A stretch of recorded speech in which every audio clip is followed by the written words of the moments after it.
You know, when a song just like explains like exactly how you felt, you know? I know that it's in me to really love someone. People who've left. Later, you're calling me back. Oh! This guy was a sailor. This is weird, guys. But he was so patient with me and so kind. Hello, welcome to this video. My name is Dan, aka Lucen. I am a singer-songwriter and I have a podcast and stuff as well. And today I'm going to be reacting to Conan Gray's brand new album. This is Wishbone. It's out today. Let's go. You there, feeling happy? Need something to make you feel a little bit more sad? Well, you should go to Lucen's merch shop, featuring a whole range of items, including this t-shirt.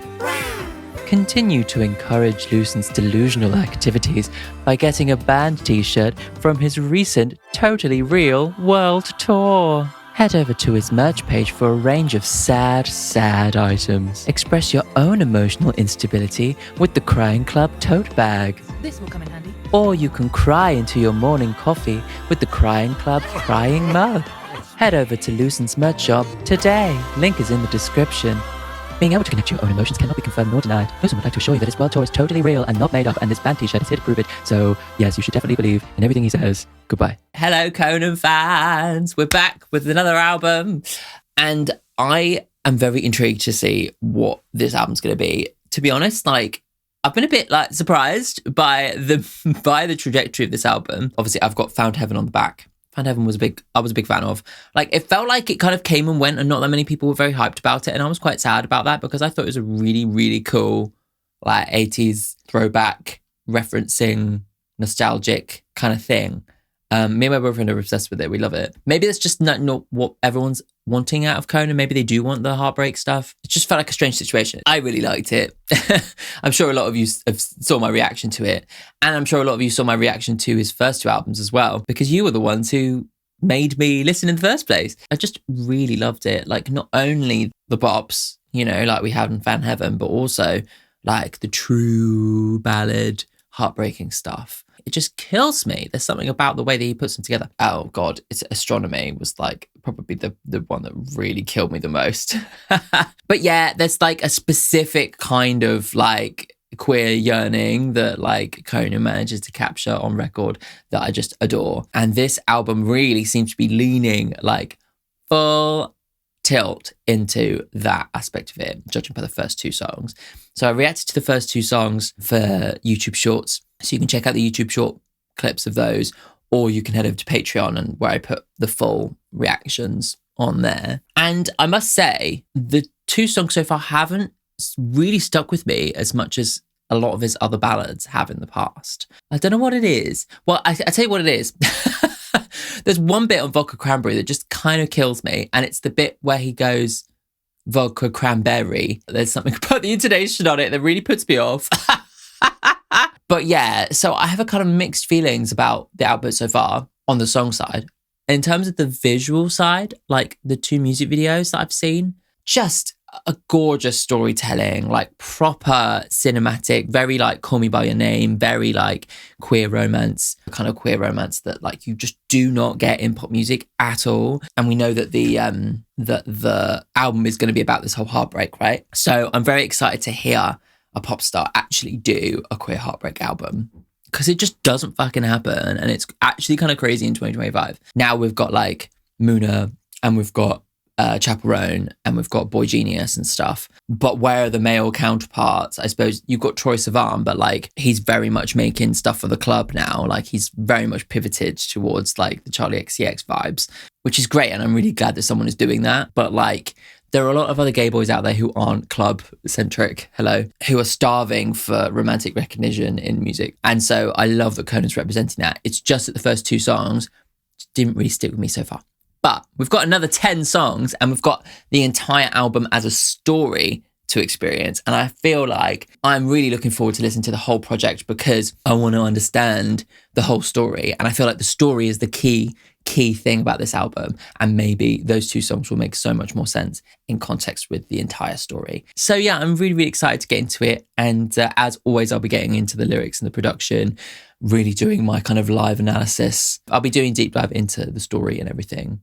So yeah, if you like that style of video, something a bit deeper, a bit longer, make sure to subscribe and make sure to check out all of my other Conan reactions. If you want to watch my reactions completely uncut, so that's like no edits, because obviously the YouTube algorithm is like pretty heavy-handed when it comes to reaction videos and using copyright content. So the Patreon version of this video won't have all the sharp cuts in it. You can experience me reacting to the whole album in real time. Yeah. So if you want to check this video out uncut, then it's over on Patreon. But you also get access to all of my reactions to new music that's coming out. And there's a whole bunch of bonus videos over on there as well, including albums that are voted for by the community. And if you can't afford to actually go on a paid tier at the moment, then feel free to go over and check out the free tier, because on the free tier, you can just keep track of everything I'm doing in a much more reliable way that's not completely algorithm based like all these other websites. And one thing that everybody loves to do on this channel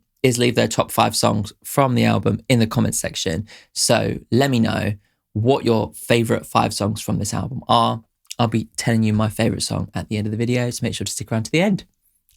I felt like when I looked in the mirror, I was like really happy with how my hair looked. As soon as I get the camera on, I'm like, wait, I think it's because the lighting like highlights this part of my head, and so I think I'm going bald if I've got like even a bit of a parting. I know I'm not going bald. I need to stop being quite so delusional. Wishbone. Cool. Come on, Conan. Right. So, first song is Actor. Let's go.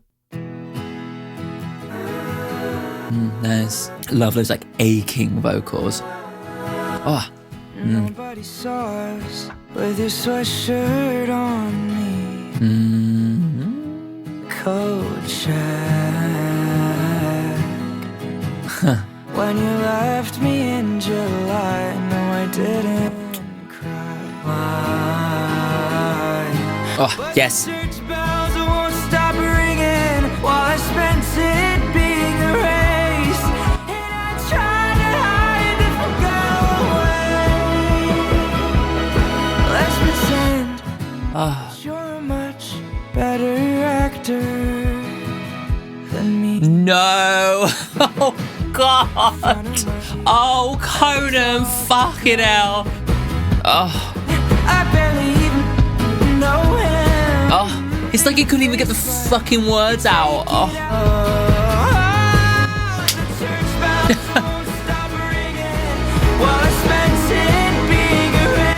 Fuck me. Those drums in the background are sick. Better actor than me. Blame it on a bad manic episode. There's a side of you that she'll never know. Oh, that's very pointed. You could say it's love, but the church bells will stop ringing. Oh, drinking me away. And I tried, but I just can't lie that way. A much better actor.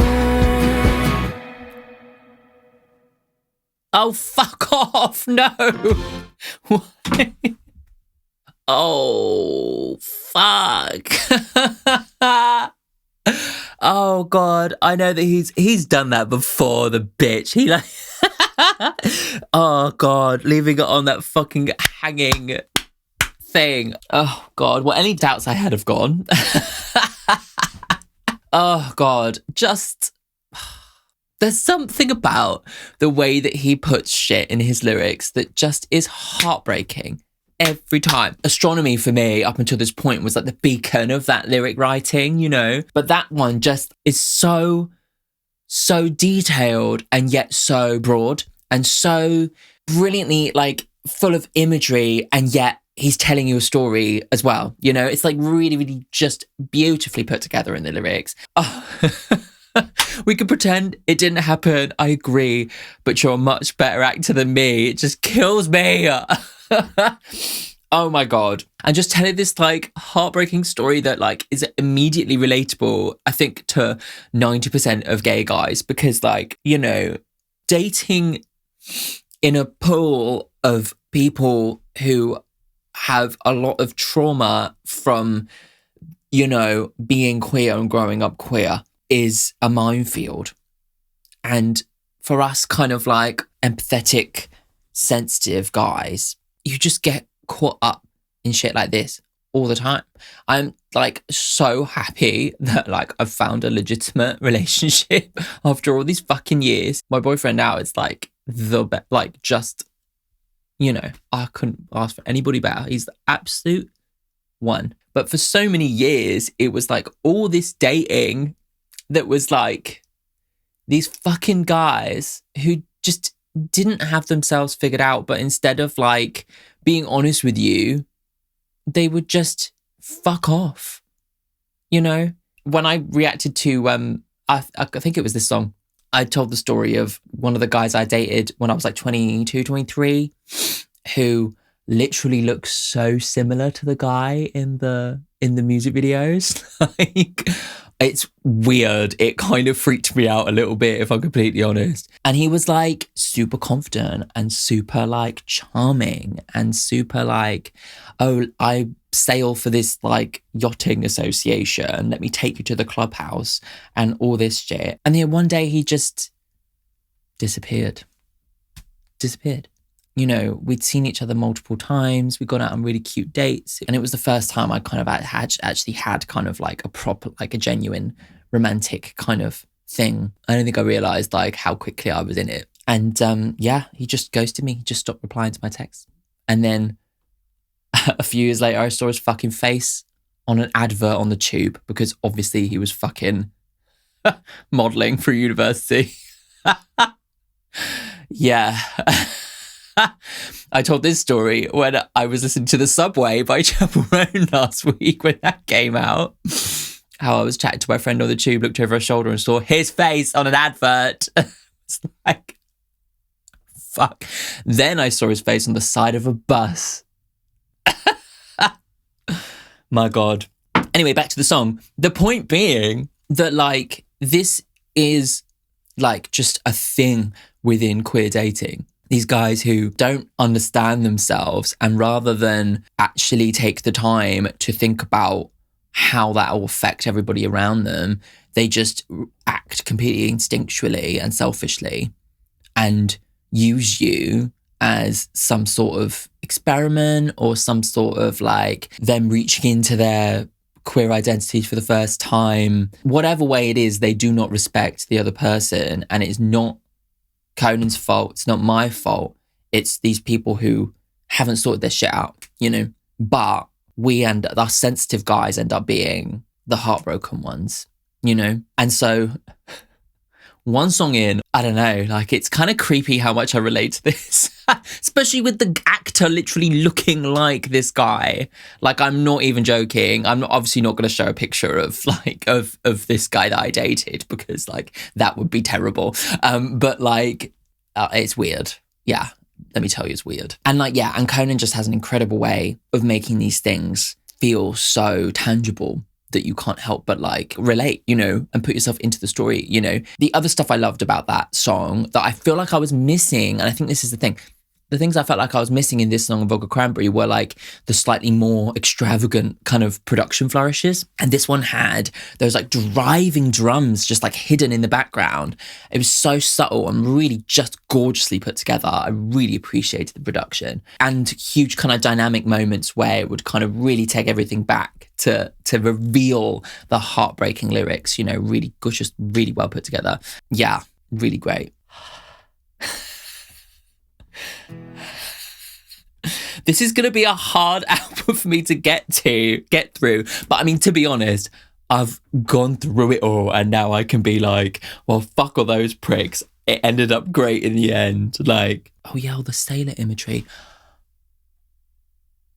This guy was a fucking sailor. He's literally still a sailor. I stalked him recently. He's now living in LA. Like, he literally does yachting, like competitive yachting. Yeah. This is weird, guys. This is fucking weird. It is really weird. Creepy, Conan. Right, I need to move on. Nobody saw us in the hotel lobby and no one saw us with your sweatshirt on me. See, isn't that just like a heartbreaking detail? And also, we think of Heather as well. It's the Taylor Swift school of songwriting. It's the red scarf, you know, those little items, those little intimate details. It reminds you of what it feels to be wearing your boyfriend's sweatshirt because it just smells of them. It's like a symbol of intimacy, you know, and it's a symbol of like romanticism that's like in the movies and everything as well. So you grow up kind of longing for that shit. And so when they do those little things, it feels like the biggest thing in the world, you know. This is the thing that Conan's always captured for me, is this queer yearning. It's like you dream of like a traditional romanticism because as a queer person, you're told that you won't get that. And so there's like this like yearning for something that you're worried that you'll never ever have. And so just those tiny things mean so much. The stuff like the borrowing of the sweatshirt, like it really does. It's like, it's so heartbreaking when he like brings it into his lyrics like that, because it's just, yeah, it really does mean so much when you grow up thinking that you won't have it, you know? Yeah. But like in my relationship now, I see that in the two of us. And so we shower each other in it. Oh God. And it's really nice. Yeah. It's really nice. Yeah.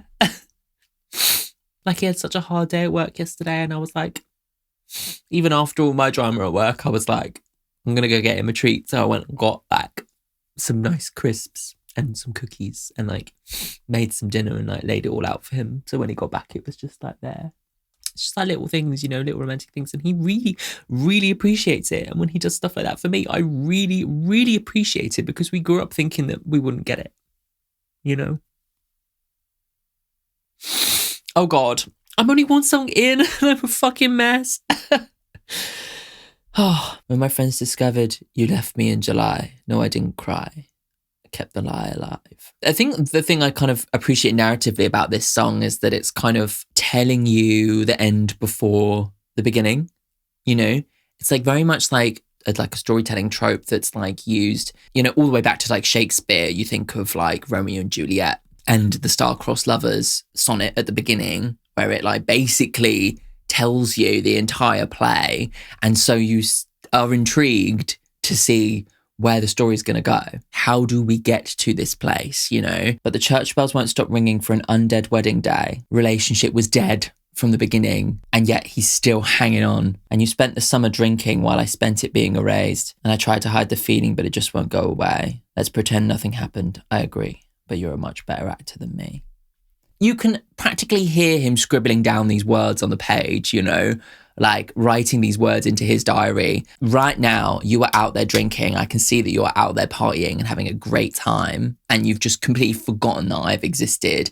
And you seem to be very good at forgetting, but I can't forget. And so I'm writing this song, you know. It just feels so immediate, heart to page, you know. A friend of mine asked you, have you talked to Conan?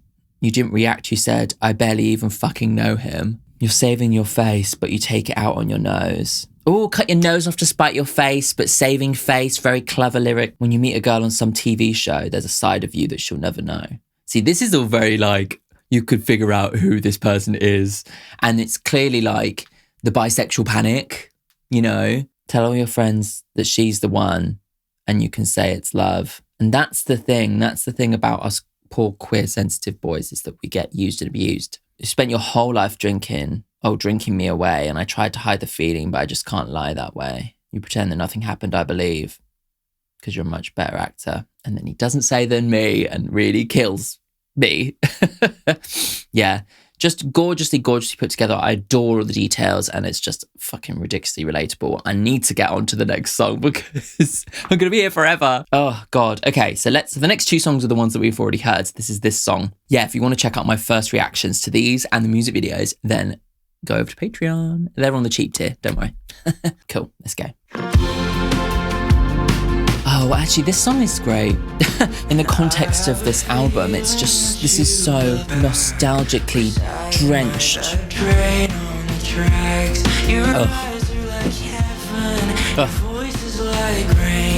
I hope you can see if you read through these lines that I wrote this song about you.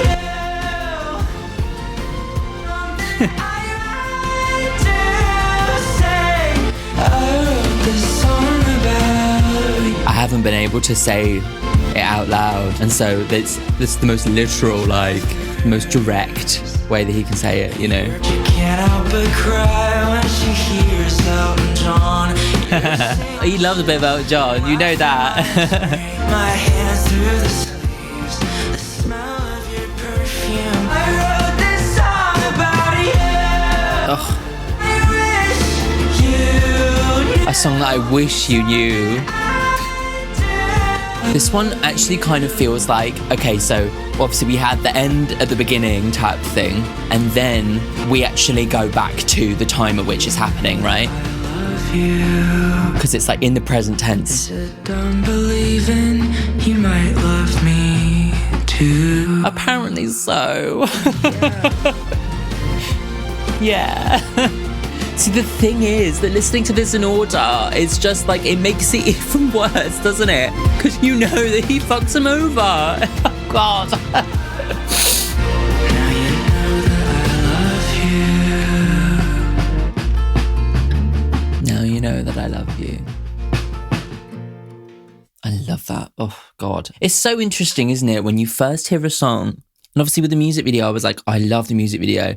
And then the song didn't necessarily stick with me as much. But like in the context of the story, it has so much more potency, because obviously through actor, we know that it doesn't work out. We know that he completely abandons him and pretends that he doesn't even fucking exist. We then go into the song that's like in the present tense, I love you. Now, I've written this song and I'm playing it to you. That's what it feels like. It's like he's written this little song and he's sat down with this guy and played it to him. And now he's like, you know that I love you because I've told you in this song. I couldn't say it out loud. I couldn't say it straight. And so I've written it to you in this song, and I'm sat here playing this song to you. It is so visceral. And like, because we know what happens, it just adds just such a huge, huge element of like emotional potency to the song. You know, it's like 12 times more heartbreaking than it was when I first listened to it. I did react emotionally to it the first time I heard it, but that was mostly because actually the video was really capturing it. But now it's like, oh God, it's in the music. It's really in the music. And like now I know the whole story. I'm like, oh, fuck off. Well, I don't know the whole story, but now you know how it ends. And just like the way that it's produced is just so like, it's every kind of classic romantic trope. And it's like I was saying, when you kind of grow up queer and you don't necessarily have that tangible thing to hold on to, like you don't have those like teenage romances that like a lot of straight people have more access to, you end up looking at movies and you end up like investing your entire self in people that you see on television having romantic moments. You completely invest yourself in that romantic imagery. And so for any like other queer people listening to this, I bet they just get it, you know. It's so palpable. It's like almost like taking me right back there, you know. Just gorgeous. You know that I love you, and I have a feeling that you might love me back. We're sat in my bedroom, and I hear your heart like a train on the tracks. Your eyes are like heaven, your voice is like rain. 1111s, they all hear your name. That's like the angel number or whatever, isn't it? I was told that after the fact when I first reacted to this. I was like, what? I'm too shy to tell you the words on my mind. I hope you can see if you read through these lines that I wrote this song about you. If you can see through these lines, it's so good, like read between the lines. Something I wish you knew, something I've tried to say, but now I'll say it straight. I wrote this song about you. We drive through the suburbs and you're playing all your favourite songs. You joke about your mother. She can't help but cry when she hears Elton John. It's just all the little details are just so, they just take you in there. It's like you're watching a movie. You're singing obnoxious, I'm laughing like a spring. Oh, like spring. See that? Oh, like spring. Your brown racer jacket, my hands through the sleeves. Again, more with the details of the clothing as well. It's the intimacy, the smell of it, you know. The smell of your perfume all over me. I can't wash it off, so it's easy to see that I wrote this song about you. I mean, obviously I did. I'm fucking obsessed. You know that I love you. Is it done believing you might love me too? Now you know that I love you. Oh, just amazing. It's just incredible how he can just take you there, you know. Right, let's go on to Vodka Cranberry. You say we're fine, so quick, so straight. It sounds the same as the time I love those melody bits. They're so gorgeous. The 16th of May, so strange to be back at your place. Speak up, I know you hate me. Yeah. Got way too drunk off the vodka cranberry. See, it's that line. I don't know, I don't like it. Everything else is great. Then I will. See, that's just great, isn't it? I love how sonically it reminds me of like the late 80s, like Breakfast Club kind of vibes, you know? Steal back your t-shirt. Yeah, I noticed that. Yeah, so cruel to be lying to my face. Yeah. Speak up. Look at your picture and cry like a baby. It's just something about the intonation of the chorus that just throws me off. Maybe that's the reason that this song hasn't kind of connected with me as much. That I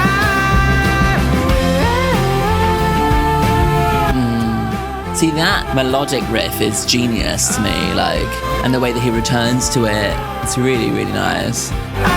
Ah, that chord as well. speak up for vodka cranberry. Cranberry. Just, I don't know, I don't like it. Sorry, I need to stop going on about it. Then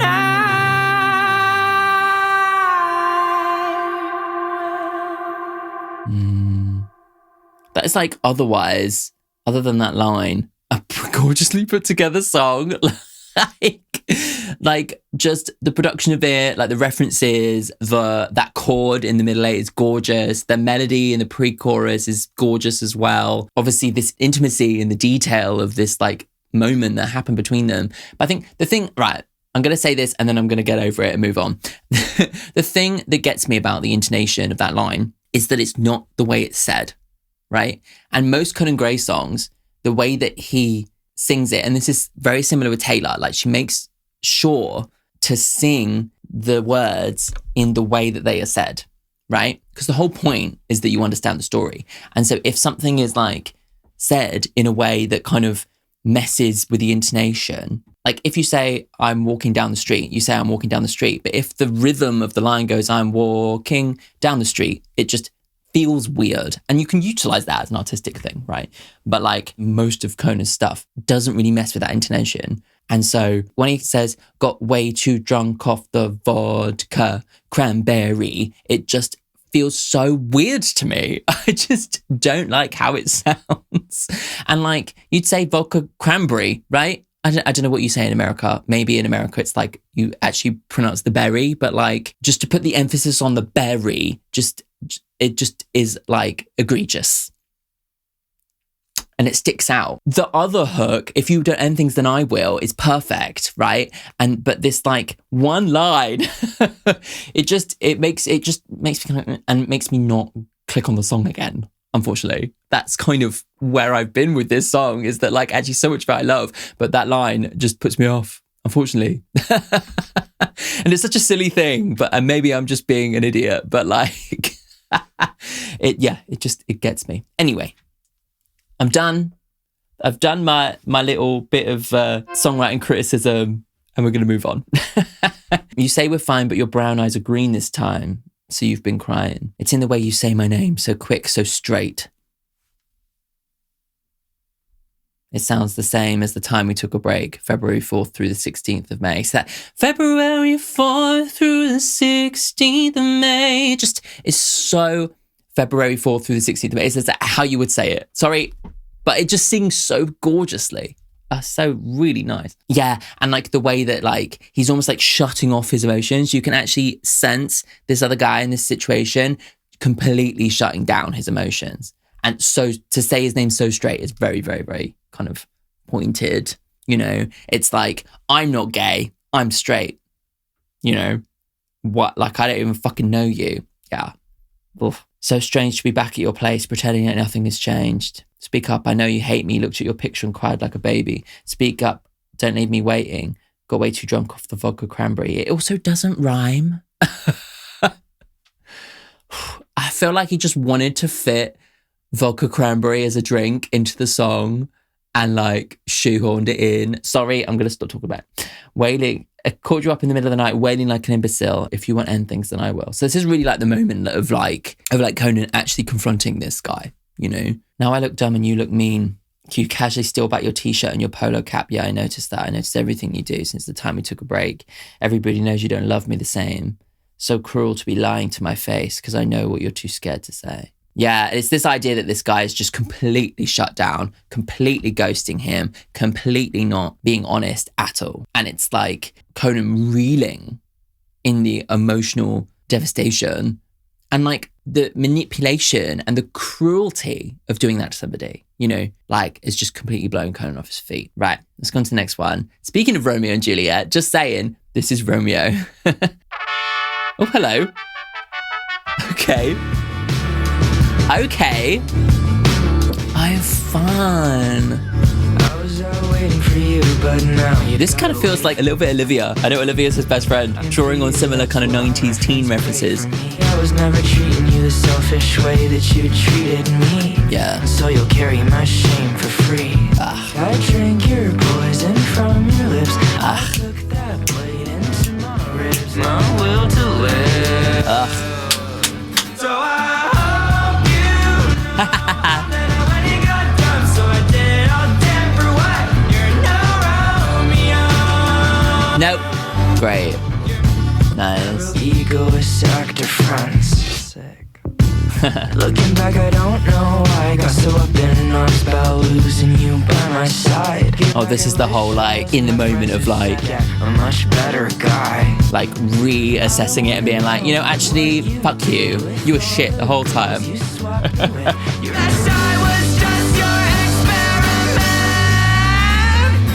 So I hope Fuck. put me in a grave of stone, but now it only makes me laugh. It's so funny how this like sounds like a song off Guts, you know? I actually love that. Where art thou? Where art I like the production here. Where art thou? Figure out you with someone else, man. I can't fix you. So I hope you know you're no Romeo. Yeah. Why does it feel like they're censoring some of the... I feel like he was going to say shit then and it just censored it. I hope I'm not on the censored version. I think I might be on the censored version. Is that weird? Yeah, I think I'm on the censored version. See, there was a moment in Actor where I thought like there was a little bit of a jump and I thought it was just like an emotional thing, but I think I've accidentally clicked on the censored version. Okay, I'm going to go back to the normal one. You've gotta figure out your shit with There we go. Yeah, okay. Fucking hell. How did I end up on the censored version? Okay, I really appreciated that one. It felt like a really cool change of pace. I think like one of the things I was worried about when listening to the first two songs, as in this song and Vodka Cranberry, is that we were just going to get all the same kind of instrumentation, is that we weren't going to get like variety. But I really appreciate that like actually Actor and Romeo have both given me a bit more variety, so that's really good. Interesting sample at the beginning. It really felt cool that it was like this kind of a bit more of that kind of teen 90s noughties reference that like Olivia's gone for in Guts. Obviously we know that he's besties with Olivia Rodrigo, so I'm not too surprised that like there's a little bit of influence like getting cross-pollinated. I'm sure she was actually there holding his hand whilst he was going through all this bullshit, you know? Maybe she was the one who went to actually ask the boy, like, have you spoken to Conan, you know? Yeah, I appreciate the change of pace. A nice vibe. And I love all the little Romeo and Juliet references. I feel very clever having mentioned Romeo and Juliet before. I was out waiting for you, but now you got to wait for me. I was out praying for you. That's why friends pray for me. Even on my worst day, I was never treating you the selfish way you treated me. Even in my worst pain, I was never dragging you around. So you'll carry my shame for free. You don't want to know all I did. I drank your poison from your lips, took that blade to my ribs, and you took away my will to live. Wait, so he was Romeo and Juliet. That's the thing about this little metaphor, is that actually this guy's no Romeo. He's not Juliet. He's not Romeo. I'm doing both these things. I'm the only dead one at the end of this romance. You're absolutely fucking fine. Yeah. Oh, I love that. That's so clever. Oh, I hope you know I'm never going to want you back. You put me in a grave of stone, but now it only makes me laugh. Spending my summer in love. Then I went and got dumped. So I did it all. Damn for what? You're no Romeo. The grave of stone is like, it's got to be a reference to the crypt at the end of Romeo and Juliet, right? I love that I know Romeo and Juliet quite well because this is really helping. Never like sitting around your egoist actor friends. See, this guy's got to have been an actor, right? With, and that makes the first song even more pointed, right? Never liked kissing your mouth with cigarettes on your breath. Looking back, I don't know why I got so up in arms, but losing you by my side. Looking back, I wish I'd listened to my friends who said I could get a much better guy. But this is the thing, and this is the thing about queer romance in your 20s, is that like, you do settle for that guy because you think it's all you can get, you know? And it takes a long time to actually build yourself back up from that position as like a young teenager who's bullied and never told that they're ever going to get, that they're going to be able to get that kind of love. You settle for the like slightest bit of attention, you know? It's how we all end up falling into this trap, you know? I don't want to know what you did with all the girls you swapped me with. Your drunken mouth all on her lips. Guess I was just your experiment. Yeah, and that's, oh God, the heartbreak. The fucking too real, fucking hell. Where art thou? I'm all alone now. Where art thou? I'm back in your hometown. Fuck if I care now. You got to figure out your shit with someone else, man. I can't fix you. I'm sorry. So he's like reappraising the relationship. That's like a classic kind of breakup thing. It's like reappraising the relationship. Fuck that guy. He was always shit. You know, it's like a necessary part of a breakup, isn't it? And he captures it really well in saying like, this is no Romeo and Juliet romantic story. You were a fucking prick. I did all of the romantic shit. I'm the only one who ended up stabbing themselves and poisoning themselves and getting locked in the fucking crypt. You're out here pretending that none of it even fucking happened. So yeah, fuck you, basically. I love this like playing with the idea because obviously where art thou? In modern English, we see where as like where, obviously where are you? But like the literal meaning is actually why.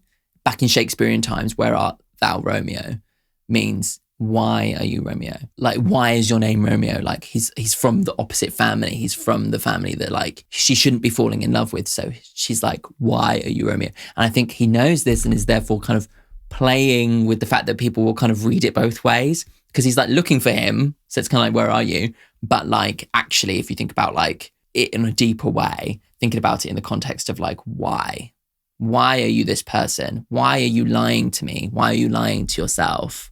You know, it's all there in the subtext. It's really gorgeous. I love this like feeling of like capturing that moment of like, fuck you. Cool. Let's go to the next one. This is My World.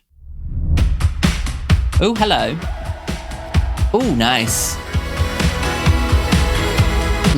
Nice. I like this. I've given up on being anything. We're just a summer flame. But Still got those little nostalgic guitars in there.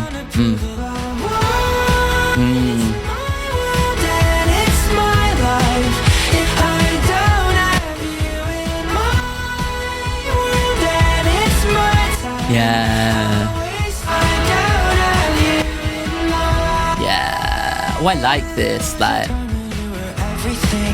How was I supposed to know who I should be? yeah.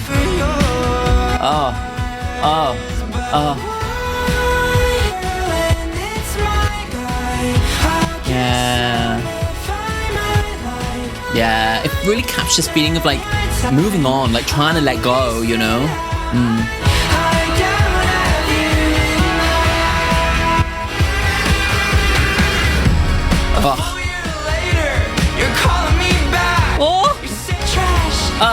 That key change. I'm being stuck with your life. So and talking all low when you're out with the guys.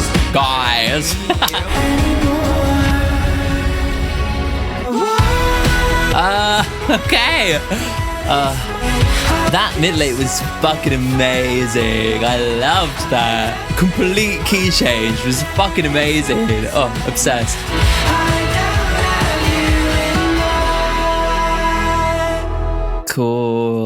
Yeah, beautiful. I love this like sense of like trying to capture a sense of like optimism, trying to capture a sense of moving on. Like, this is my world now. You shut me out. I had no choice, but now it's like up to me. This is my life. This is my world. And I'm not going to let you fucking drag me down anymore, you know?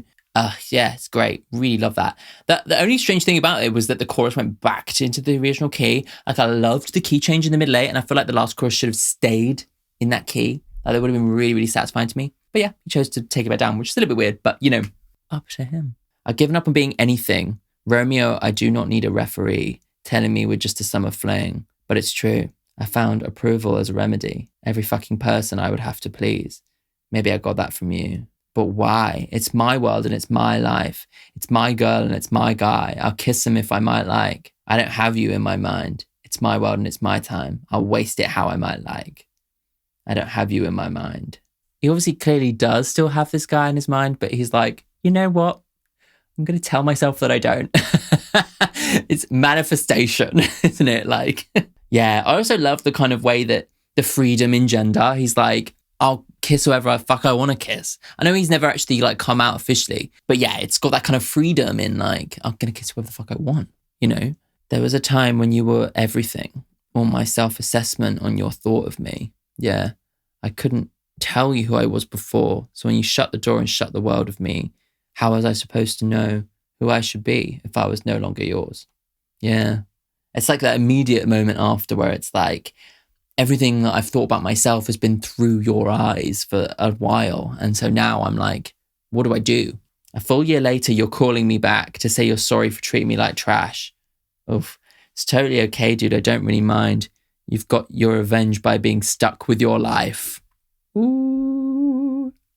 So you can keep drinking and living a lie and talking all low when you're out with the guys. Like the changing your voice lower so you seem more straight when you're out with the guys. Oh, fuck. Doesn't matter to me. It won't affect my life because I don't care anymore. Love that. Really, really great. And yeah, another part in the story, like he calls up all apologetic and shit. And it's like, well, sure, that makes you feel better, but you can fuck off. I'm done, you know? Yeah, really nice. I love the feeling that was captured in that one. Let's go on to the next one. This is Class Clown.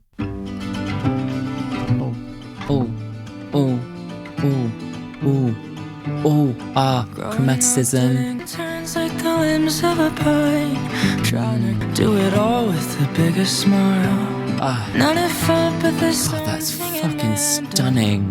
Stunning. Everything comes back around. I still feel like the class clown.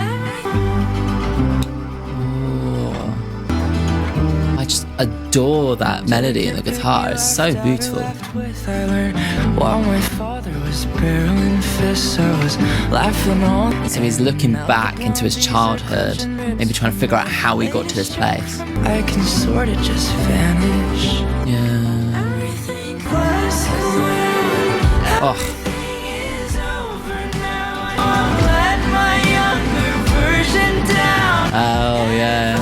Class clown.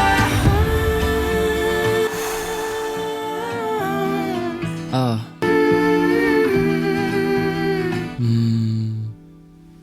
Been trying to talk to my sister about it. We joke a million jokes through the phone. Nothing funny about that home, but we already know. Everything. Oh, that's actually so nice. Managing to kind of reconnect with his sister and trauma bond with his sister, you know. Oh, gorgeous. Oh, I've got chills all over me. Oh, I love it. This is gorgeous. I love this. I love this. Everything comes back.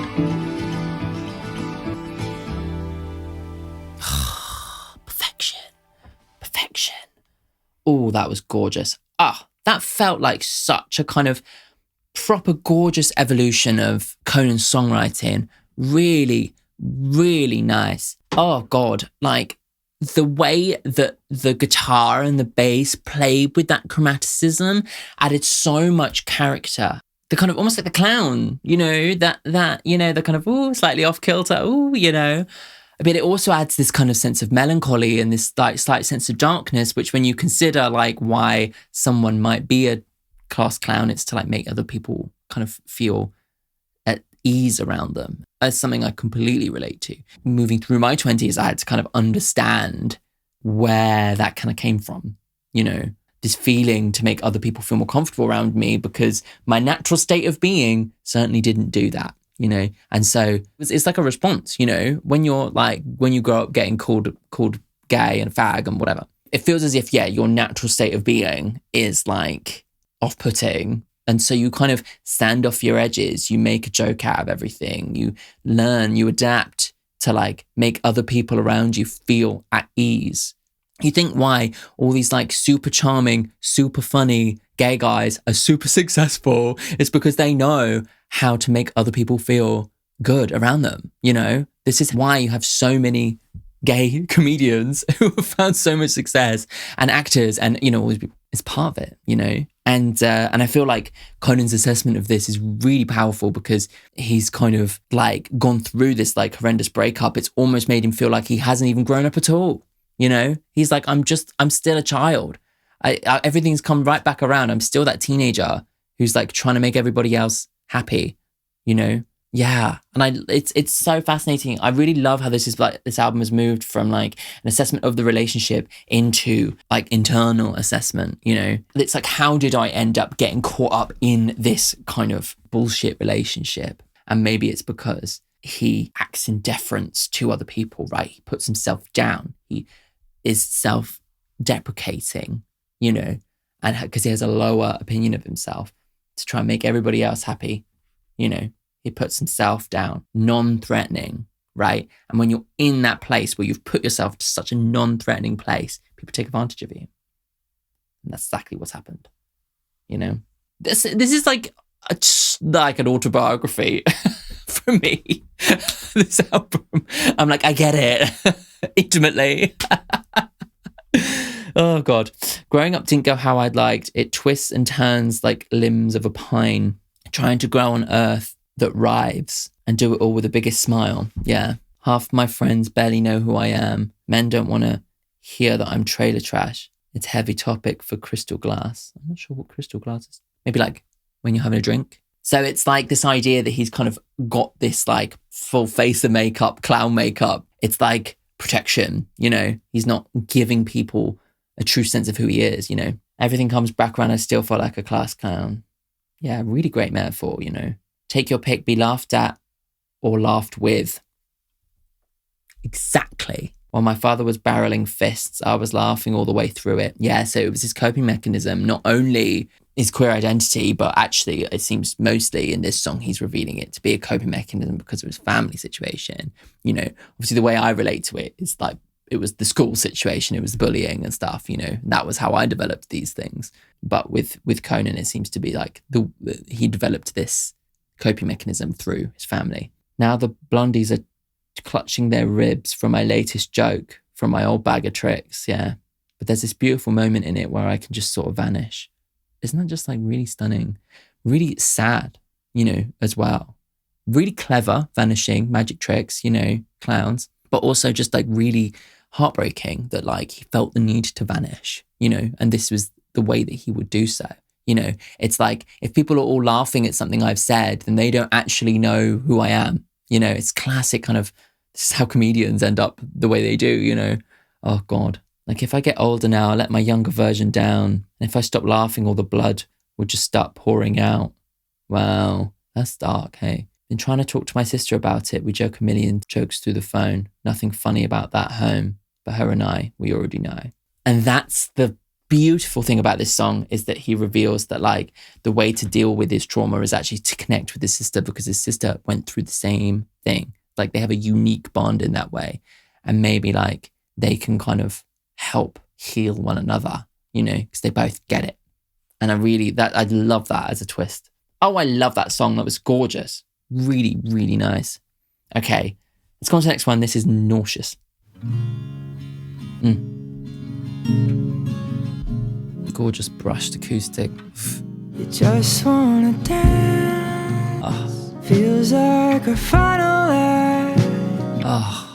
My mercy's a grisly trap. I know you, I've seen you flying up now, and all that goes up, well, it's got to come down. Your love is a threat, and I'm nauseous. Scares me to death how I want it.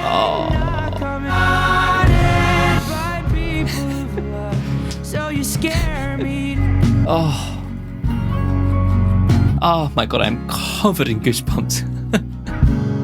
With people before, they left like a fallen floor, and there as I soar, I vowed to be never. Behind every kiss is a jaw that could bite, and feel safe with bad guys, because when they hurt me, I won't be surprised. Your love is a threat, and it scares me to death. Yeah. I want Fuck me. but I'm haunted by death. Yeah, you scare me. Waiting for someone to get through my years of trying to trust them. I know that it's in me to really love someone, but that's not a thing that I learned from my loved ones.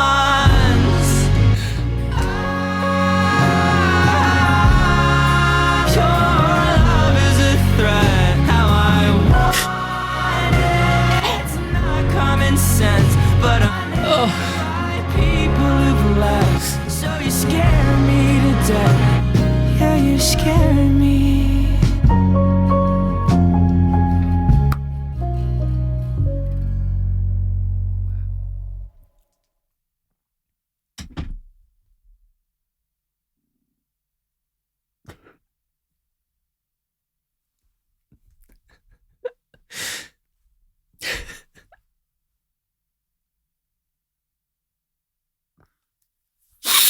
You know what a song just like explains like exactly how you felt, you know? God, it's just too real. You know, like everything I told you at the beginning, it's just like, it was years of that shit, you know? Falling for these horrible people, knowing that what they were going to do this whole time, but it was easier, you know? For some weird fucked up reason, you know? That's the thing. And that line that just really is just too much was the like waiting for someone who can deal all my with my years of distrust. We can get through that. It's like it took me a while, you know, to get through that moment. There were like times where I was like doubting what I had with Michael. You know, I didn't trust it. I didn't trust myself. I was like coming up with excuses, reasons why it wasn't going to work, why it wasn't right for me. You know? But he was so patient with me. He was so patient and so kind. And even through my bullshit, he just was like, it's okay, you know? And it's almost been 3 years now. And I feel so happy being with him every day, you know? And it's the thing I always waited for, and the thing it was the thing I deserved, but I didn't think I deserved it, you know, for so long. Oh God, the camera's run out of time. For like my whole 20s, it's like I didn't deserve that love. I felt like I didn't deserve that love. Obviously, I did the whole time, you know, I did. But it took such a long time for me to figure out who to actually pay attention to, you know? And it took an active change in approach, you know? It took me like, because when I first met him, I remember saying to my friend, like, he's a bit too nice, which is fucking crazy, you know? Isn't that fucking crazy? And I hate that I ever thought like that, you know? I hate that I ever thought like that. But I did used to think like that. But I just stuck with it because he kept on giving me reasons. At the beginning, I was like, oh, maybe he's just like bombarding me with love just to like fuck me over, you know? No, he was just being genuine the whole time. And he still does the same shit now, you know? Oh, God. He still does the romantic, lovely shit. I just feel so lucky that I found that now. Oh, God. I haven't cried that loud in a long time. I mean, honestly, you can tell this had such an effect on me, this song, because it really just gets to the heart of the issue, doesn't it? You know? But like the way that the song sounded too, just had me in its grip from the beginning. Like these gorgeous soft brush guitars, the piano, the intimacy in that. But then like the stuff that I fucking love, these little flourishes in the production, these rumblings, they almost sound like thunder that's coming. And the first time you hear it, it's like, oh, what's that? And then it kind of goes away. And the second time you hear it in the second verse, it turns into the drums. It's like gorgeous. It's like the drums having a bit of distortion on them and stuff as well. It almost kind of gives it this kind of thunderous kind of quality. It's gorgeous and warm and really clever, but it's that perfect thing for me where it's like this like marrying of like really intimate sounds, really beautiful, intimate, classic sounds like an acoustic guitar with something that's really been thought about, some other production element that's a bit different, a bit unique, a bit quirky, but that adds to the story and the feeling so much, you know? It's just gorgeous. And like, and then doesn't even take into account the lyrics, you know? Like that's just the sound of it, you know? You just want to dance. It feels like our final act. You're holding my hand. My mind sees a grisly trap. I know you, I've seen you, I've watched you around. Everybody trusts you. They love you out loud. You won't hurt a fly, but we're flying up now. And all that goes up, well, it's got to come down. I love the image of them like dancing and floating into the air. It's so gorgeous. Your love is a threat and I'm nauseous. It scares me to death how I want it. Not common sense, but I'm haunted by people who've left. So you scare me to death. You scare me. So it's this feeling of like complete distrust.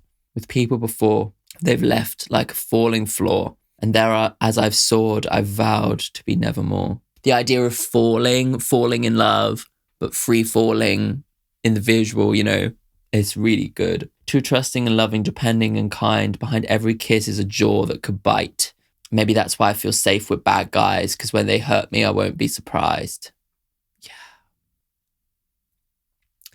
Maybe I'm here waiting for someone to get through my years of trying to trust them. And I know that it's in me to really love someone. But that's not a thing I learned from my loved ones. So this like, he's understanding that the feeling of mistrust comes from his difficult upbringing with his parents and everything, you know. And so I really love how this is like not just the story of the breakup, but also the internal analysis, you know. How did he end up in this place, in this position, this lack of trust, you know? Fuck me. Right, let's go on to the next one. I'm still dying, but we need to just plow on.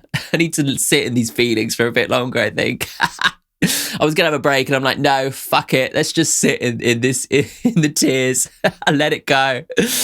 Oh, this is Caramel. Let's go. 1, 2. Ooh. Okay. Oh, yeah. Oh, love this warmth in this. Well, in the moment, you weren't all that kind. When I think of that time, Yeah. all coming back as alive. Yeah. But you with your soft, sweet kiss is all I miss in the back of my mind. Yeah, it's like this nostalgic, romantic moments. And I know, but inside my memories, you can't lie. Yeah, the sweetness and the edge of bitterness, you know, it's the bittersweet. Your breath thick on your open.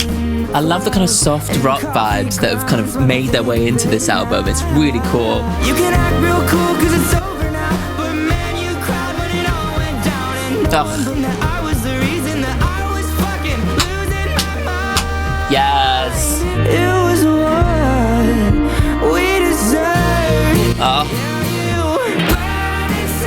This is great. This is great. Love that bit as well. Da, da, da. It's so good. Kind of really disrupts the kind of acoustic flow of the album, doesn't it? Having these like rocky moments. I really love that light and shade, you know? Yeah, it's like the taste in my mouth that lingers, you know? Yeah. Burn inside my memory so well. Beautiful, beautiful, beautiful, beautiful, beautiful. Your caramel. Nice. Oh, gorgeous. Love it. Really gorgeously well-written song, that. Really nicely written. Almost in a way that's like everything that I said about Vodka Cranberry, like in the weird intonation was gone in this song. Like this one was just perfectly put together. Really gorgeous. Like, and really frames this like, I still want you even though I shouldn't. You know, it has that like, I can still taste you in the back of my mouth, even now, even though you fucked me over, even though we're like so much further away from the situation. I still remember the beautiful nostalgic moments, you know.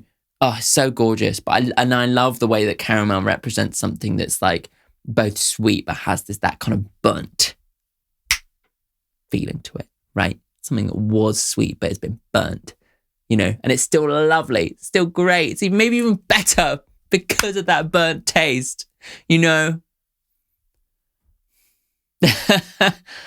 Fuck off. It's just a brilliant metaphor, isn't it? Like, it really works. Your caramel. Oh, well, in the moment, you weren't all that kind. You with your wide-eyed grin's all I can see when I think of that time. Yeah, so he knows what happened, but all I can remember is the gorgeous, charming promises spoken, all coming back as lies. But you with your soft, sweet kiss is all I miss in the back of my mind.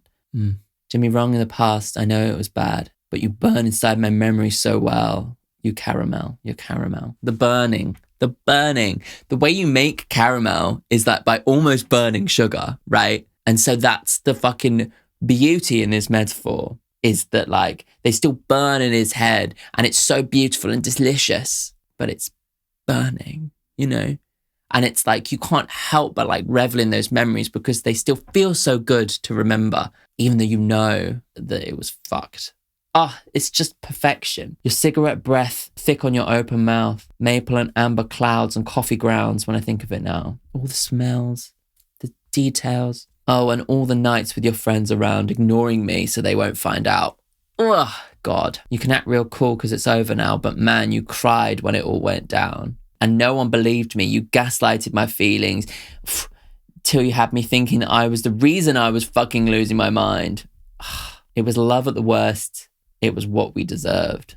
Wow. Or the longer you burn, the sweeter that you smell. Yeah, it's like the process of making caramel, you know? Sweet taste in my mouth, I can't get it out. I want you back now when we're making out, drunk, sleeping on my couch. Now when I hear you're in town, I just want caramel. I heard you're in town. I want you back now. Come over to my house. There's space on my couch. Yes, it's that weakness. It's that moment of weakness. I forget all of the horrible shit. I forget all the gaslighting. I forget all the lies. I forget that you treated me like shit because all I want is to feel that way that I felt, you know? Yeah, it's just so perfectly relatable. And he just captures it so well. He captures it so well. I think that's the reason that this album is really just like making me so emotional, is that just because of the detail in the lyrics and the way that brings you into the narrative, like, in such a powerful way. It's just great.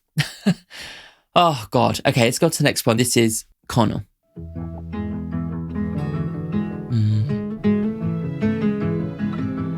Gorgeous. In a photograph, saw your hand on the small of her back. Yeah. Oh. Spent my summer months in your beautiful. Ever think that I'd meet your mom and dad? Wow. Skipping your stones and kissing your ghost was my own damn fucking fault. Pain is what I are, and you remind me of how good it feels to hurt. Yeah, you remind me of how little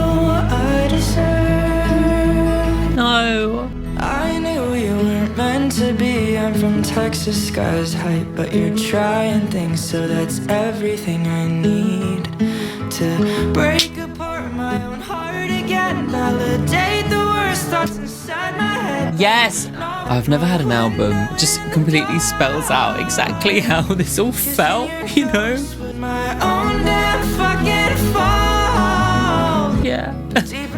You remind me of how good it feels to hurt. Yeah. Yeah, you remind me of my father slurring words. Yeah. Oh. God, no. Wow.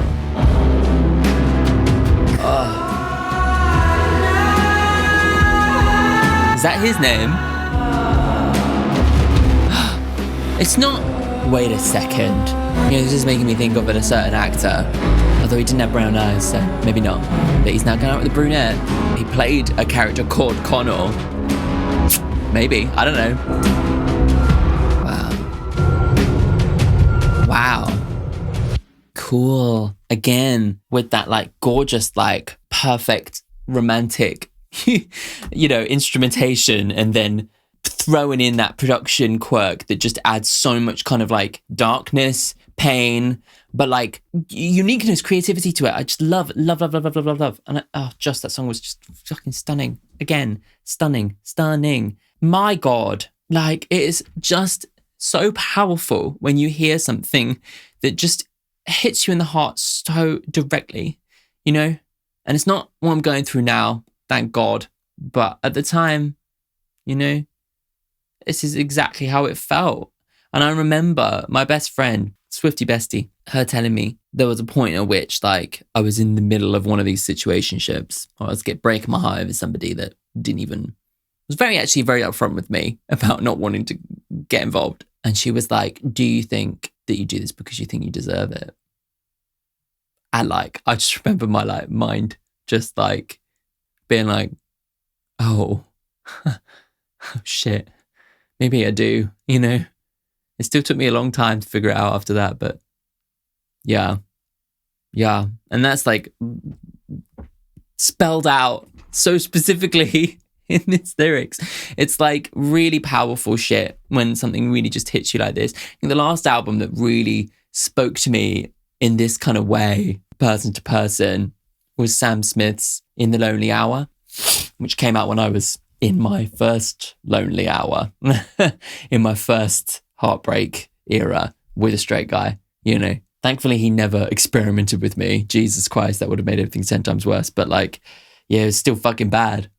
Yeah, Jesus. And it's like these albums just like, not only is it lovely because someone, well, you know, it's reassuring that somebody's going through the same thing or has been through the same thing, but also it just almost like explains it all to you. You know, it makes you kind of consider it and really understand like, I'm not weird, I'm not wrong, I'm not broken, you know, that happens to lots of people. And it's so amazing when you hear stuff that like really just gets to the heart of exactly how you feel, you know? Yeah, and I've been really reflecting on my romantic history a lot recently. I've been writing a song. It's called 29. I mean, I started writing it when I was 29, and now it's more about, because like I met Michael the week before my 30th birthday.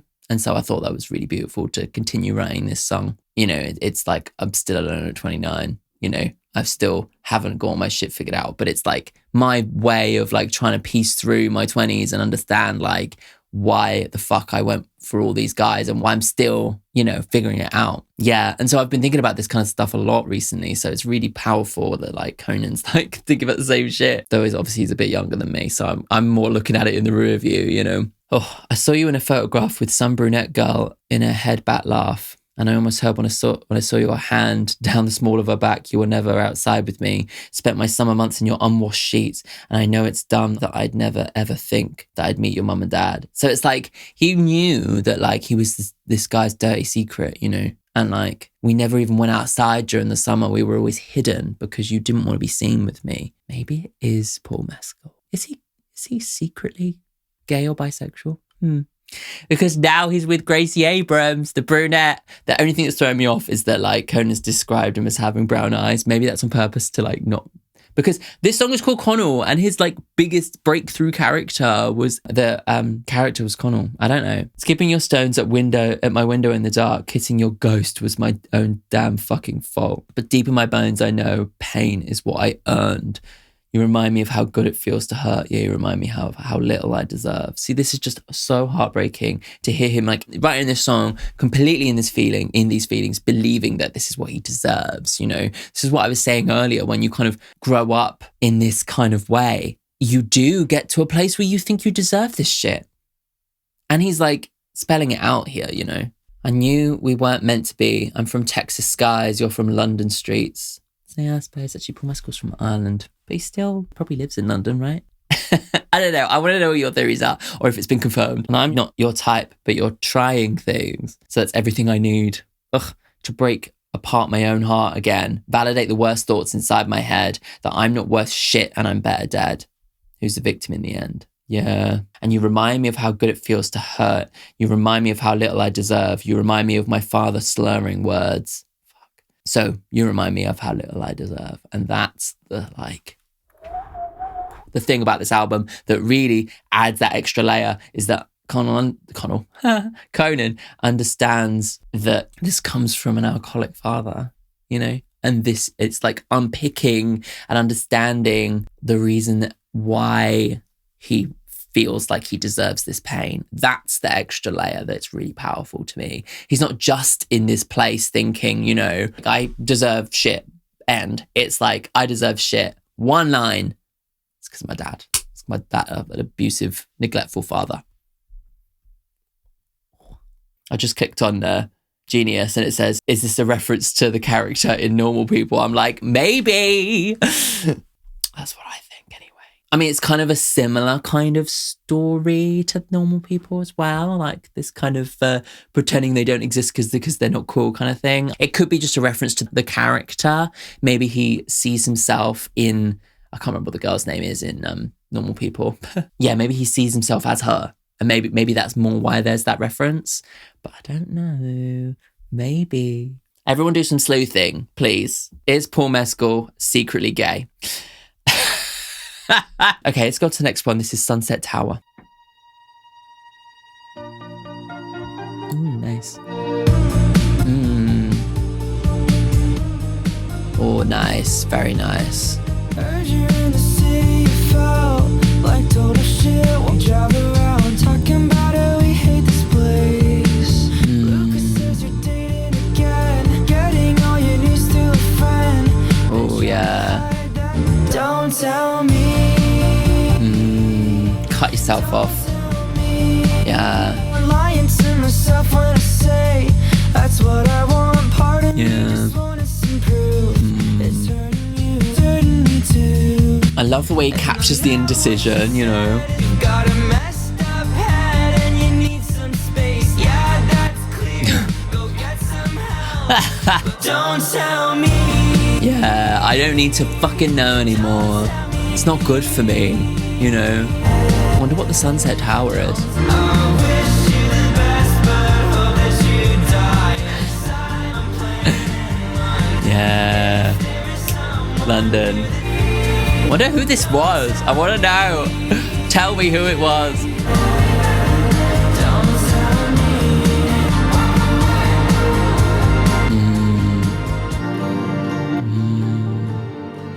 I love those chords. It's nice.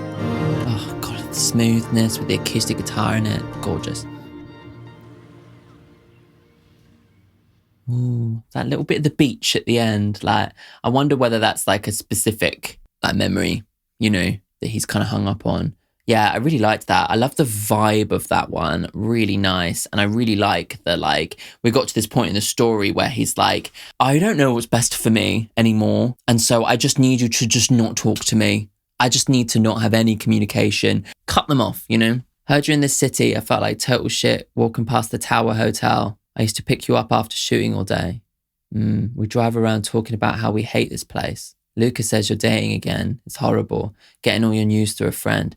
Been trying to hide that I'm still here stuck in your hell. So really, man, if you're out here doing well, don't tell me. I can't hear it. Spare me all the stories of how you're moving on, lying to myself when I say that's what I want. Part of me just wanted some proof it's hurting you in the way it's hurting me too. And I know you said, as I was leaving your place, you got a messed up head and you need some space. I said, yeah, that's clear. Go get some help. But if you're working on yourself, don't tell me. Yeah. So like, obviously they've kind of had this again, like this kind of on and off again thing, like completely abandoned him. But then a year later is like calling him back and they're like hooking up again, you know? And he's like, I'm trying to sort out things in my head. It's like, yeah, fucking clearly, you're fucking denial, you piece of shit. But like, don't put all of that on me, you know? That's not my responsibility anymore. Yeah. I wish you the best, but hope that you die inside. Every time I'm playing, that was so clever. Every time I'm playing in London, if there's something new that you're out here fucking, don't tell me. Yeah. I don't want to know. I don't want to know if you're moving on. I want you to walk away. I want you to move on from me. And that's where we're at now with 11:11. Let's go. Shooting star on the night we first kissed. And if I blink, you'll be missed. In my mind, you and I still exist. 'Cause I'll wait forever. Oh, for you and I. Yeah, looking for signs. There's wishbones and clovers and numbers from heaven. I still wish for you at 11:11. Stunning. It's like people making wishes. It's like superstitions, you know. Fuck me. What am I reading horoscopes for? Yours wait for nothing, pretending we're something. Nothing pretending we're something. That's what these things are, you know. Over you and I, shapes in the stars to invent our connection. As much as I still wish for you at 11:11. Oh, I love that melody. Still wish for you at 11:11. Gorgeous. That synth is so interesting as well. I really actually love the sound of this album. Like, it's surprised me in a really good way. Wishbones, salt spilling over. It's over my shoulder. There's black cats, broke glass, cracks on the pavement. But I just can't accept that it's too late to save us. There's wishbones and clovers and numbers from heaven. Deny that we ended. Still wish for you at 11:11. Still wish for you at 11:11. Still wish for you. Oh, beautiful. Oh my God. Beautiful, beautiful, beautiful, beautiful, beautiful, beautiful song. I just, oh God. It's the black cat bit got me just because it's like a me and Michael thing. Yeah, there was a black cat on our first date. It's the most like gorgeous, like lovely cat. We were like kissing. It was like hugging our feet as we had our first kiss. Yeah, and like it felt like a sign. Yeah, it did. Yeah, it's just so powerful. I just adore the way that he's like unpicking the way that as humans we look for signs to back up how we want to feel. You know, it's the same thing with horoscopes, like people reading like star signs and stuff. They're like, this is the reason I am why I am, because as humans, we're always looking for a reason, you know, but the chaos of the universe in truth is that there is no reason. We just exist, you know, but it's something that's incredibly difficult, impossible to truly grasp. And so we look for religion, spirituality, horoscopes, wishbones, you know. The 11:11 is like another thing. It's the angel numbers. It's making wishes at a certain time, thinking they'll come true. It's the blowing out the candles on your birthday cake. It's like all of these things, trying to prove to ourselves that we have some sort of control over what's going on in our lives, but we don't, you know? And he just completely captures the fallacy of that in this song so gorgeously, in the way that it's reflecting the fallacy of him wishing this guy back, because he knows it's a fallacy, you know? Oh God, it's just fucking stunning. stunning. And it's the thing that like there's so many albums out there that do detail and heartbreak, but like the way that like Conan like whips them up into the not only this incredible, beautiful, detailed, nostalgic, romantic things, but the way that he kind of has this extra layer of understanding in the poetry of it and the humanness of it and the psychology and all that stuff. It's so great. It's just amazing. I love it. I have completely 180'd on this. I was going to say 160. 180'd on this album. Like from the pre-release songs, I was thinking that this was going to be a bit of an undercooked album, but like, oh my fucking God, it's not at all.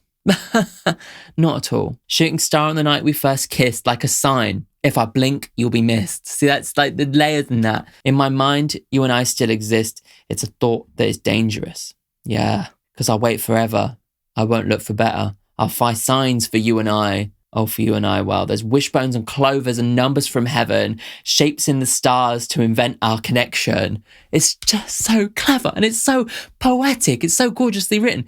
Oh, as much as I act like I want to forget it, I still wish for you at 11:11. Ah, it's so good. Heard you're seeing some girl in New York. So what am I reading horoscopes for? Like the truth is in front of me and yet I still believe in the horoscopes. They're going to tell me that we're going to go back together. You're still wearing those fucked up white Nikes, so maybe you're superstitious like me. I'm not sure what that's a reference to. I don't know. That's one superstition I'm not aware of, like this shoes. I don't know. Yeah. Because I'll wait for nothing, pretending with something my mind lies for you and I. Wishbones, clovers, salt spilling over.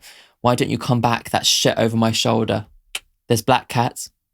Broken glass, cracks on the pavement, but I just can't accept that it's too late to save us. He'll find all of these different reasons that is showing him a sign that they're supposed to be together, even though all logic is telling him the other way. And what is the more human than that? You know? It's just perfection. God, this album is so good. Okay, before we go into the final song, Jesus Christ, this is a shout out to my patrons. So everyone on Patreon is the most lovely bunch of people. And this is just my thank you section. I always have a little section just to show everybody's names, shout out for these people who support me in doing what I do. I absolutely love listening to music. I love analysing it for you. And I love the little community that we're building around it. And it's what I want to do with my life. This is what I want to do with my life. Look at music, make music, and appreciate it with everybody, you know?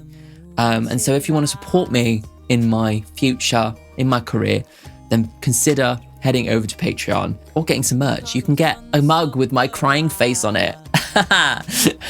Over on Patreon, you can get loads of bonuses, including my reactions to all the new music and live performances that are all happening online. The ones I put on shorts all go on Patreon with no cuts, and that's on the £3 tier. On the £7 tier, you get the uncut album reactions as well as all of the other stuff, and that's including a bonus Patreon exclusive album reaction every month voted for by everyone, and all of the music that's chosen in the upper tiers. So in the upper tiers, you can actually choose what I listen to, whether it's songs, an artist discovery, or an album reaction. And all of those videos also go on the Patreon. So there's loads of all that extra bonus content is already on there as well. So there's like maybe 2 videos a week, mostly, that you can look forward to that are exclusives and uncuts, you know? Yeah. And so there's loads of stuff to actually get if you support me on Patreon, but also you're supporting me. Yeah. And if you want to get some merch, the link's in the description for that as well. Yeah, you can get a mug with my crying face on the side. I might have to make another one with screenshots from this video because there were some good cries in this one. But yes, thank you everybody. You make it possible for me to do what I do. So let's go on to the final song. This is Care. Ooh, yeah. Charlie, when do you shout? Says he can finally out of your spell. Now all that I want is so much better now that we don't speak. Yeah. There'll always be parts of me that said I don't cry 'cause it is over. I could love again, and I care. Yeah. I'm not over you, but I will be. That's what this feels like. I'm not done, but I think I can move on now, you know? Still, could you pretend to hate you instead, though I'm still losing Yeah.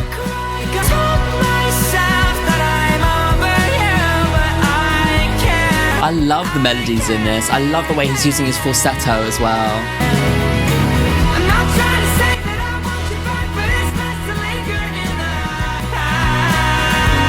Yeah, yeah.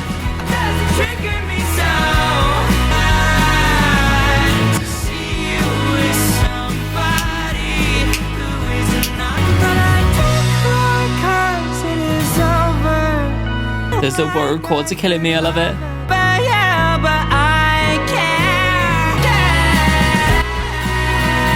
Oh, that chord.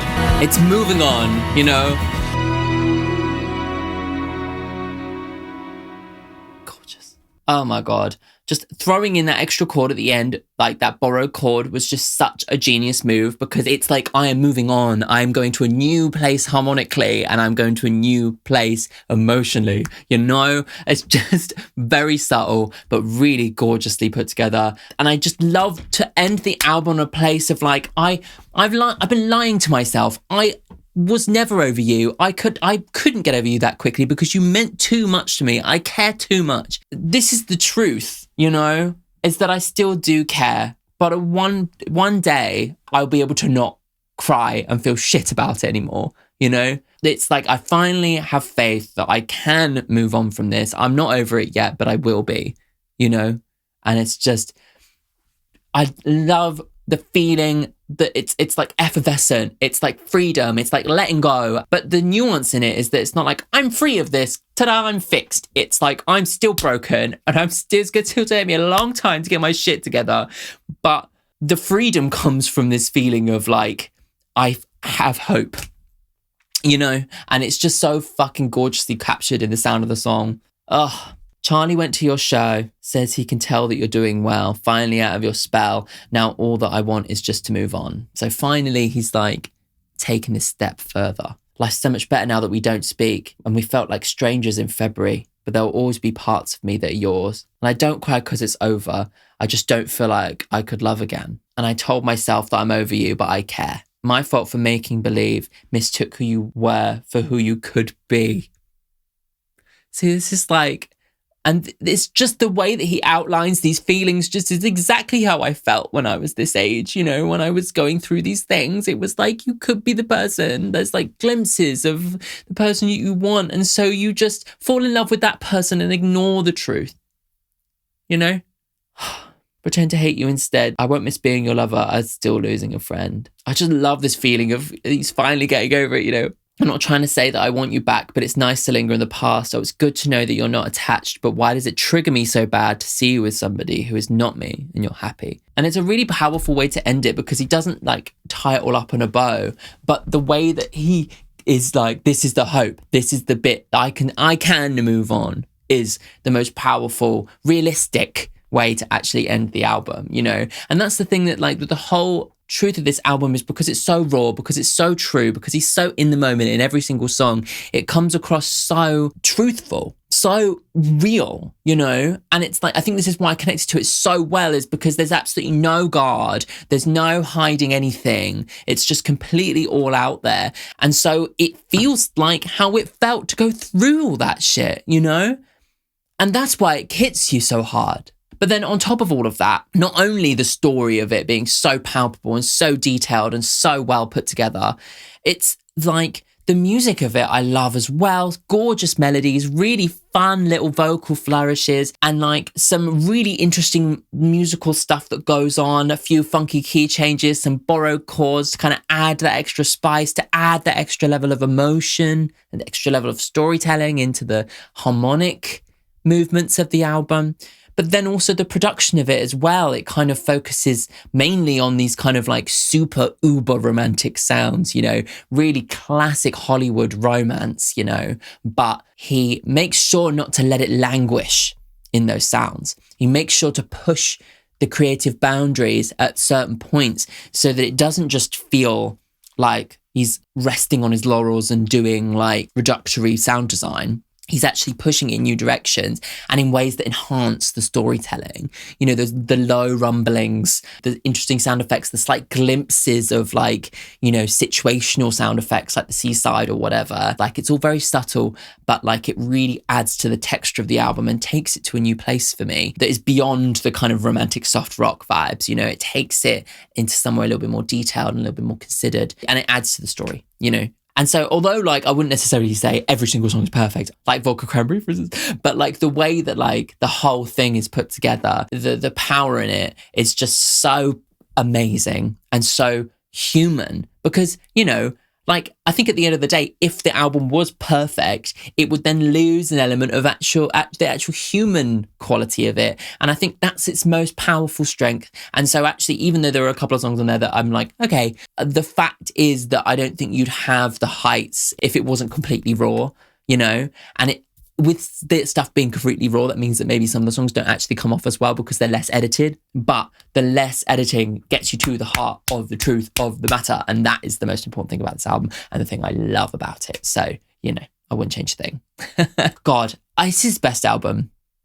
Yeah, I think I'm really happy to say this is his best album because, like, there have been moments of this like heartbreak, but the whole story has never come together like this. I feel like Conan in the past has always hidden an element of truth in his songwriting, you know, whether it's been Found Heaven, where it's kind of through the 80s glossiness, through the extended metaphors that, you know, like Ali Rose and stuff, where it's clearly about somebody, but like he kind of hides it, you know, in the pop sheen of it. Whether it's his earlier stuff, where he's very non-committal about gender. The details are there, but it almost kind of feels a little bit detached, you know, like he was still protecting himself. And also the albums kind of went to lots of disparate places, didn't necessarily kind of all concern themselves with the same topic. Like even Super Ache, I thought was going to be Wishbone. And it feels like Super Ache was still testing ground so that he could have a major heartbreak and then write an album like Wishbone, you know, because that's the thing is that like, maybe you could sense that he kind of had an idea of the kind of songs he wanted to write, but maybe it wasn't coming from a completely 100% truthful, authentic kind of place.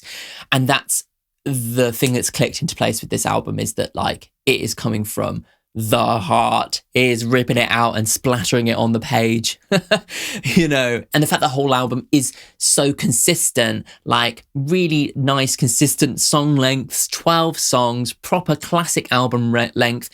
And it's a classic album length for a reason, you know, but every single song is part of that one story. And that's what I love about it. He doesn't like start going to different places to try and fill out the track list. Every single song is part of the story, even though obviously the bits that delve into his childhood is actually very, very, very key moment in the story of understanding how he's come to this place in this romance, you know, and it's just gorgeously put together. And that's the other thing about the story that I love is that he didn't just literally tell you what happened in the romance. He started to actually dig in and started to understand, why do I feel like I don't deserve love? Oh, it comes from my family, you know? And that's a really powerful addition to the storytelling of the album. A real three-dimensional aspect that really just takes it up another notch for me and makes you not only feel for him, but connect to, you know, what are the reasons that I felt like that. For me, it was bullying, you know, and it's that gorgeously hyper-specific songwriting that although it's so specific, it feels so general. And that's the kind of like amazing thing about hyper-specific songwriting and the thing that Taylor really captured and now Conan's like following in his own way, you know, and I love it.